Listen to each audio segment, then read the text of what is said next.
हरियाणा की हर अपडेट के लिए बेल आइकन दबाएं और सब्सक्राइब करें STV हरियाणा न्यूज। और अब खबर भिवानी से, जहां एक सब्जी व्यापारी से ऑनलाइन फ्रॉड का मामला सामने आया, जहां फ्रॉड करने वालों ने सब्जी व्यापारी के खाते से काफी जो संख्या में पैसे उड़ा लिए और व्यापारी को इसकी खबर तक नहीं मिली। मामले का खुलासा तब हुआ जब व्यापारी ने टैक्स भरने के लिए अपने वकील से संपर्क किया।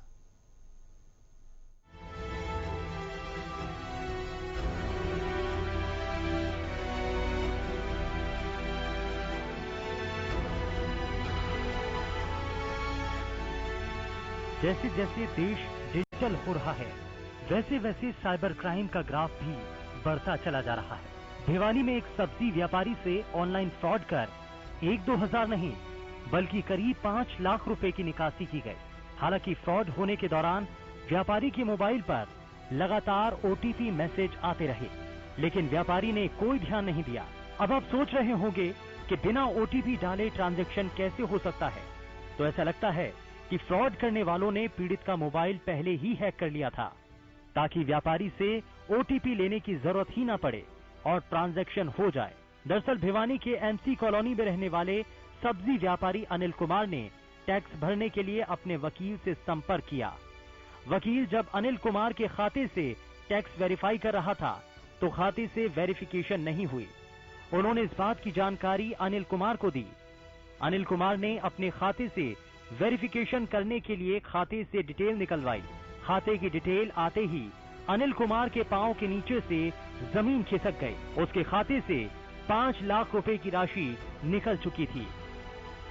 मेरे विकास नगर स्टेट बैंक ऑफ इंडिया मेरा अकाउंट है, जहां से मैं अपनी ट्रांजैक्शन वगैरह करता रहता हूं। पिछली 31/8 से लेकर 2/9 तक मेरे बैंक में से 4,71,872 रुपए गायब हो गए हैं, जो कि ना मेरे फोन में OTP आते रहे।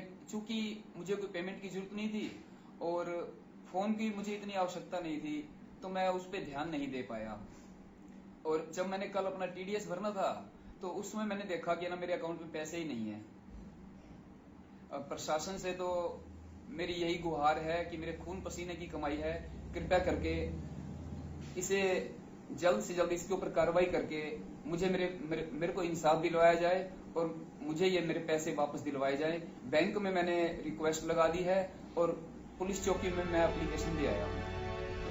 वहीं सब्जी मंडी चौकी के प्रभारी उमेद कुमार ने बताया कि शिकायत उन्हें मिली है। उन्होंने बताया कि उन्हें लगता है कि बैंक कर्मी की मदद से ये फ्रॉड हुआ। पुलिस मामले की तफ्तीश कर रही है, जल्द ही आरोपियों को गिरफ्तार कर लिया जाएगा। तो हमने ये कंप्लेंट की है, इसमें बैंक कर्मचारी की मिलीभगत के बारे में है। तो बैंक में इसका रिकॉर्ड लेने के लिए गया था हमारा ASI सतीश कुमार, वो रिकॉर्ड में प्राप्त नहीं हुआ है। इकोनॉमिक्स अपराध है, रिकॉर्ड प्राप्त होने पर जैसी कार्रवाई अमल में लाई जाएगी। अब सवाल ये है कि इंसान दिन रात एक कर बैंक में पैसे इसीलिए जमा करता है ताकि वो अपनी गाढ़ी कमाई को सुरक्षित रख सके, लेकिन जब बैंक में भी पैसा सुरक्षित नहीं रहेगा तो इंसान फिर कहां जाएगा।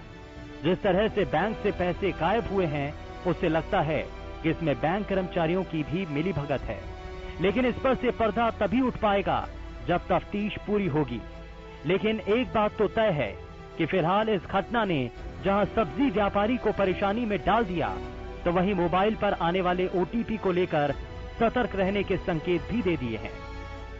हरियाणा न्यूज के लिए भिवानी से सुमित की रिपोर्ट।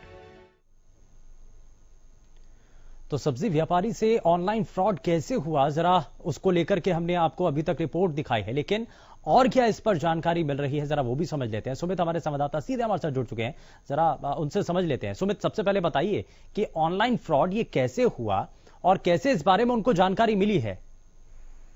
जी बिल्कुल, भिवानी के MC कॉलोनी निवासी सब्जी मंडी व्यापारी ने, जो अनिल कुमार जिसका नाम है, टैक्स भरने के लिए अपने वकील से संपर्क किया था। हालांकि जब वकील अनिल कुमार के खाते में टैक्स की वेरिफिकेशन कर रहा था तो खाते में वेरिफिकेशन नहीं हुई, और इस बात की जानकारी, इस बात का इल्म जब अनिल कुमार को हुआ तो उन्हें अपने खाते की उन्होंने जो है वेरिफिकेशन के लिए डिटेल मंगवाई।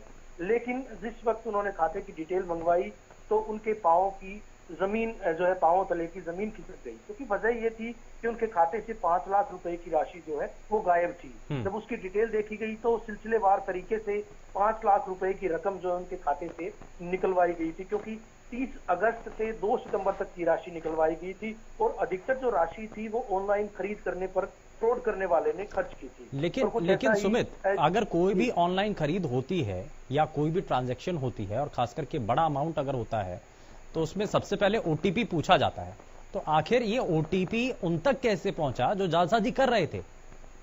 देखिए, जिस तरह की जानकारी अभी तक पूरे मामले में मुहैया हो पाई है उसके मुताबिक जो पीड़ित है उसके मोबाइल को हैक किया गया था। हालांकि ओटीपी लगातार आते रहे, रात को वो देख नहीं पाए थे। जिस तरह की जानकारी अनिल कुमार ने हरियाणा न्यूज को मुहैया करवाई है उसके मुताबिक वो ओटीपी देख नहीं पाए थे। बाद में जब उनको इस बात का इल्म हुआ तब भी उन्होंने किसी तरह से इस मामले को गंभीरता से नहीं लिया था। तो यानी कि सुमित, ये भी समझा जाए कि वो क्या उनके आसपास का ही कोई शख्स था जो ये सब कुछ करवा रहा था, जानकार था क्या?